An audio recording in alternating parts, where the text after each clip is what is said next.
mereka mengalami gangguan. Dan posisi kita sekarang ada di area Jakarta.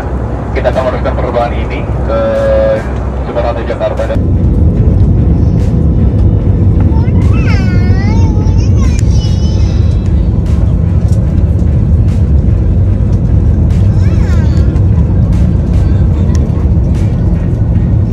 Jadi awalnya itu check-in proses sangat normal, sangat lancar. Ketika masuk ke kabin juga penumpang tidak ada masalah, tidak ada kendala. Tetapi emang setelah kita masuk ke pesawat, AC menurut saya dalam keadaan tidak nyala atau tidak maksimal, cuma menghembuskan angin saja. Waktu itu mungkin juga saya berpikir kalau emang cuaca di Bali ini sedang panas, jadi mungkin AC-nya pun tidak terasa.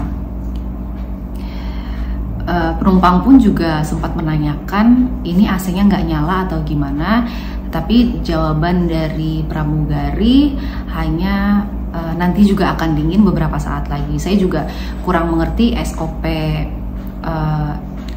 beda-beda airlines, ada di mana saya juga sempat mengamati begitu kita masuk AC sudah dalam keadaan nyala, tetapi saya baca atau saya komparasikan di sosial media bahwa airlines ini dan saudaranya itu emang tidak menyalakan AC pada saat masuk dan mulai menyalakan AC pada saat baru mulai take off, seperti itu.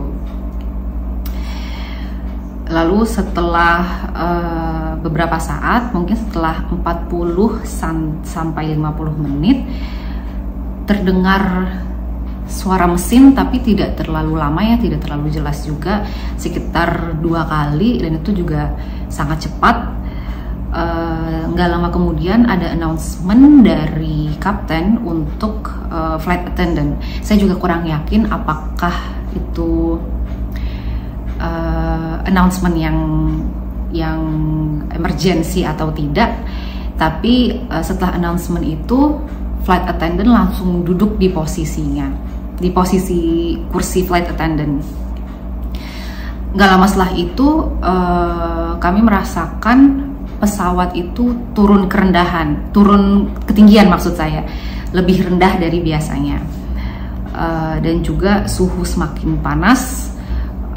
Flight attendant pun juga terlihat mulai panik.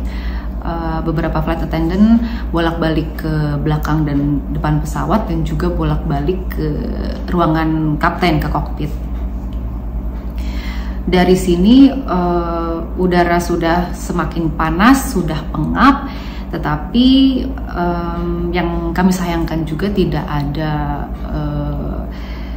penanganan dari flight attendant. Menurut saya mungkin tidak ada pengecekan kesehatan, karena banyak sekali, menurut saya banyak sekali anak kecil di dalam pesawat, ada juga lansia dan juga ibu hamil. Situasi juga sudah semakin chaos, sudah semakin kacau, makin panas, makin pengap, sudah mulai sulit untuk bernafas. Dan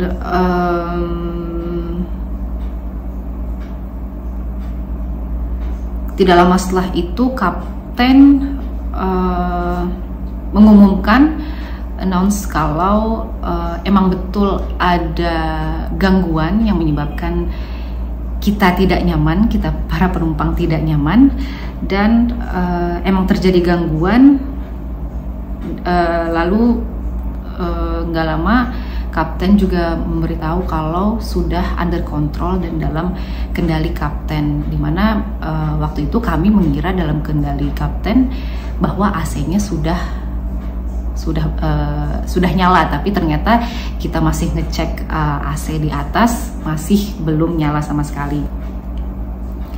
Di dalam pengumuman yang sama, kapten pun juga mengumumkan kalau kita akan melanjutkan perjalanan pesawat ini sampai Jakarta dalam waktu tempuh 30 kan untuk tetap melanjutkan perjalanan ke Jakarta. Di situ mungkin saya juga berpikir, oh berarti ada pilihan untuk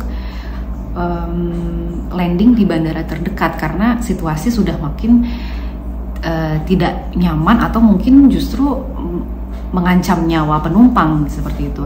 Dan yang setelah saya lihat juga di sosial media bahwa di Flight Radar status pesawat kami itu sudah status emergency, tapi kenapa kapten memutuskan tetap jalan ke Jakarta dengan situasi yang membahayakan penumpang menurut saya.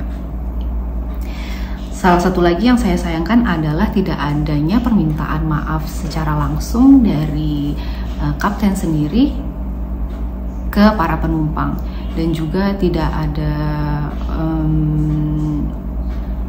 tindakan dari super crew yang tadi saya bilang tidak ada status pengecekan, tidak ada pun juga kompensasi ataupun pemberian air minum. Mungkin ada yang meminta air minum tapi itu juga sangat sedikit ya, cuma se-paper cup ini, lalu juga cuma dikasih tisu yang menurut saya juga kurang membantu karena kita sudah basah, sudah seperti mandi. Jadi menurut saya juga itu kurang membantu, dan juga dari super crew sendiri dan juga pilot tidak ada tindakan yang memprioritaskan lansia, anak kecil, anak bayi, dan juga ibu hamil pada saat turun. Ini justru dilakukan oleh inisiatif dari para sesama penumpang, itu yang saya sayangkan. Setelah kami turun pun banyak sekali penumpang yang saya amati mengalami gangguan kesehatan seperti pusing, mual, banyak sekali yang hampir pingsan, bahkan ada satu turis WNA yang dilarikan ke klinik medis di bandara. Setelah turun pun kami juga tidak menerima penjelasan apapun dari pihak airlines dan bandara. Setelah beberapa hari pun juga tidak ada permintaan maaf pun dari pihak airlines, dan juga tidak ada kompensasi apapun, yang menurut saya ini sangat merugikan ya, dan juga mungkin mengancam nyawa penumpang.